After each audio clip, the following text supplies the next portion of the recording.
আইএসএলে জয়ের ধারা অব্যাহত রাখল মোহনবাগান। শক্তিশালী প্রতিপক্ষ নর্থ ইস্ট ইউনাইটেডকে হারালো তাদের ঘরের মাঠেই।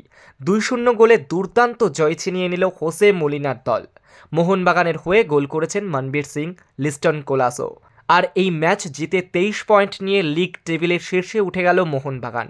গুয়াহাটির ইন্দিরা গান্ধী স্টেডিয়ামে আয়োজিত হয়েছিল এই ম্যাচ, যেখানে দুপক্ষই ভালো রকম প্রস্তুতি সেরে রেখেছিল।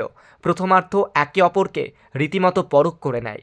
বেশ কিছু সুযোগও তৈরি হয়েছিল, কিন্তু গোল আসেনি। আশিস রায় বেশ কয়েকটি ভালো ক্রস রাখলেও গোল করতে পারেনি দিমিত্রি পেত্রাতোস, লিস্টন, মনবীররা।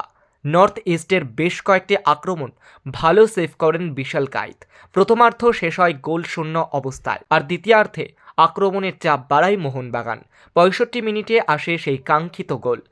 ফলত ১-০ গোলে এগিয়ে যায় মোহনবাগান, আর তার কিছুক্ষণ পর আসে আবারও গোল।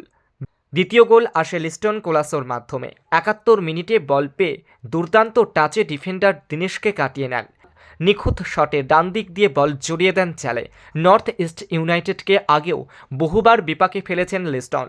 তাদের বিরুদ্ধে এই নিয়ে নবম গোল করলেন তিনি। আর এরপর ম্যাচে ফিরতে পারেনি নর্থ ইস্ট ইউনাইটেড। ৯০ মিনিটের পরে ৭ মিনিটে ইনজুরি টাইম পেলেও লাভ হয়নি তাতে।